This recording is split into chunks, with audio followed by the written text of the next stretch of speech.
dear colleague from the governing board, Nigel Poole, to make his opening remarks. Nigel.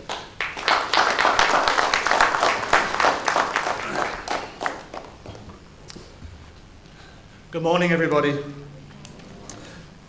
Minister, friends, partners, colleagues, welcome to ICRISAT. It is actually a considerable honour for me to be able to say a few words at the start of this symposium, because ICRISAT is serious when we say we are going to continue to work every hour that God sends us to change things for the better in the dry tropics and help the poor. And that is why we have chosen the title of this symposium and invited you. Now, we are 40 years old. It's our birthday party.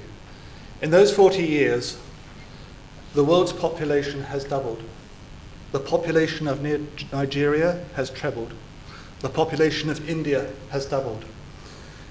Whatever happens in the future, we know we must increase food supply. We must improve nutrition, particularly for the young.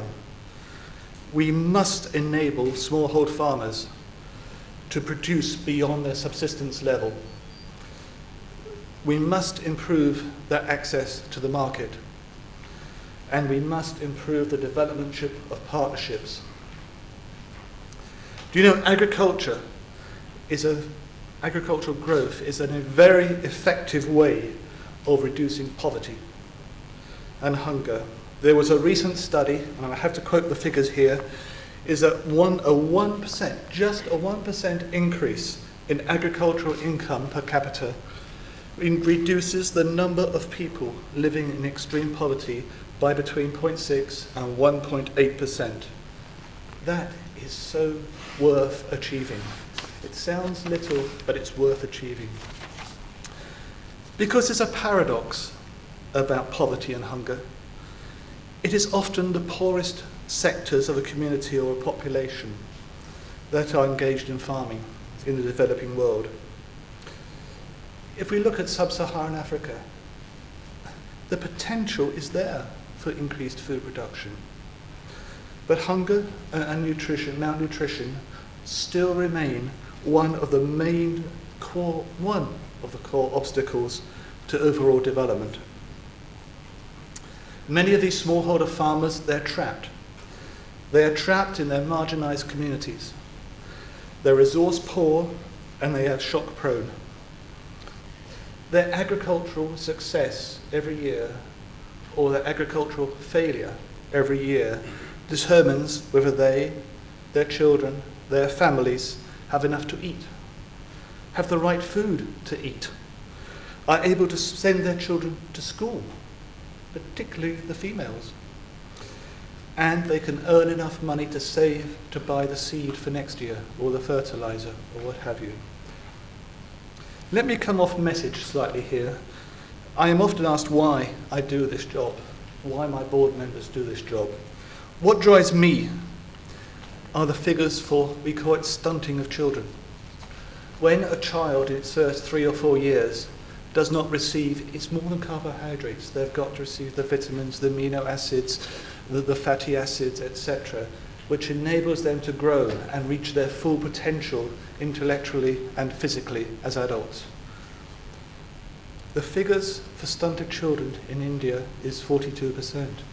Whoops, my friend Dr. Subhash told me last night it's 47%. The figure for Africa is 28%. It doesn't matter exactly what the figure is. It is a disgusting disgrace that in 2012 those children are being now treated that way by us.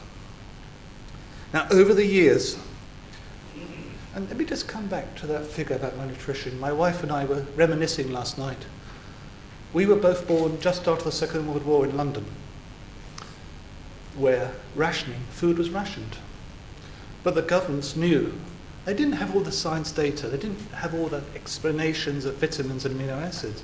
They gave to every child, as we grew up, cod liver oil, orange juice, and milk until we were 7 years old. It was based on research at the Rowett Research Institute during the war up in Aberdeen. That has been a key factor in the development of my generation. So we know the answers in many ways. Over the years, we have learnt a lot. Much has been achieved, you know. We have succeeded in a lot of ways. Much has been achieved due to you. I've been reading your CVs. Due to you in this room, so thank you.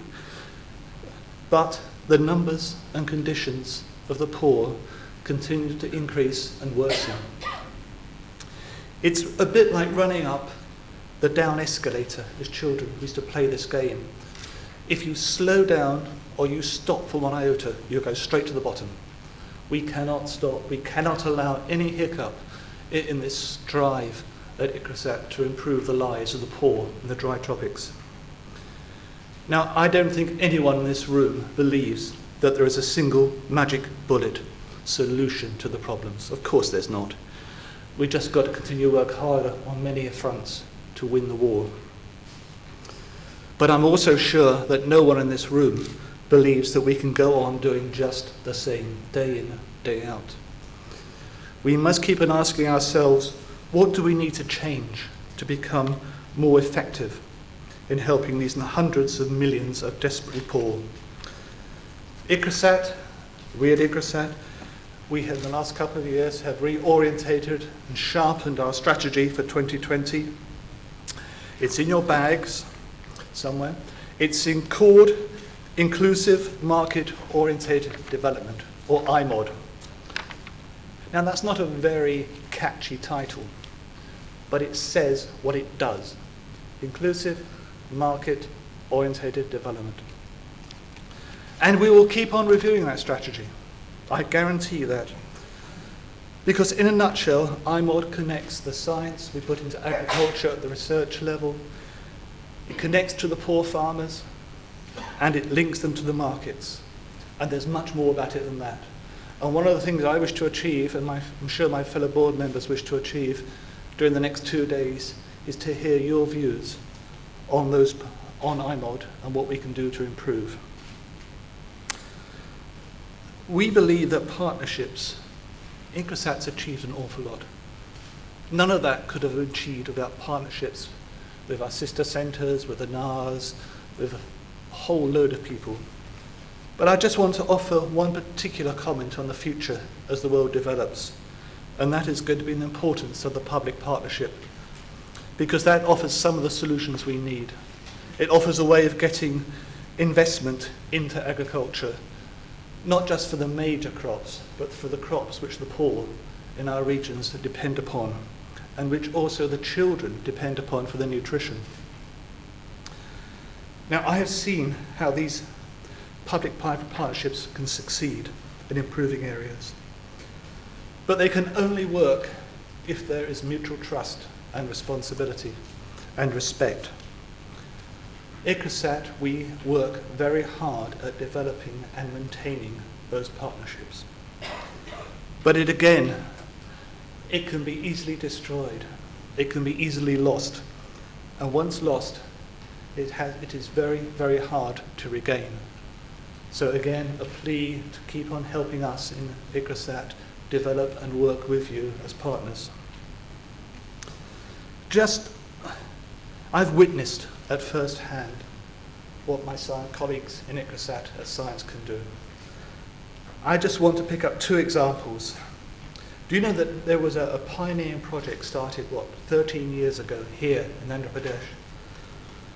It is now the role model for community natural resource development, both in Asia and in sub-Saharan Africa. Some figures here for our soil fertility program. We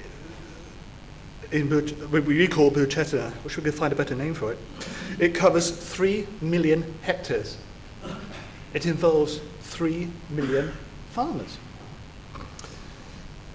with yields increasing up to some 66%, 2/3 increase in yields. This is the figure which has really excited planners, politicians, and the private sector around the world. The economic return during last year's rainy season was in this region alone was estimated to be $130 million. Now that's worth doing, guys, and congratulations to all those who achieved that with our partners. Also, one other thing I want to emphasize before I sit down is that you see in our strategy systems perspective. This is not some academic concept in a university in California or in London or in Paris or wherever. It actually is here, listening to people, trying to understand people, because it helps us to understand how development actually happens, not as an academic exercise, but how it actually happens here or in Africa. How can it be triggered? How can it be sustained so that the poor in Asia and Africa are not dependent upon emergency food relief every year? Because that goes nowhere. How can the poorest be involved in our work, in our decision making? How can we have that dialogue? And that is what the systems perspective, as part of what a systems perspective helps us do. And there are many, many other titles which I think are just as important. I haven't got time. Gender issues, technology transfer, value chains, information technology. That doesn't mean they're important. They're extremely important and are covered in this symposium. I want to finish there, ladies and gentlemen, colleagues, friends. Dr. Hossington said, we are rather proud of our campus here. Please enjoy it. We are extremely proud of our colleagues in ICRISAT. Please talk to them, interact with them, build partnerships with them. Above all, enjoy the next 2 days. Thank you.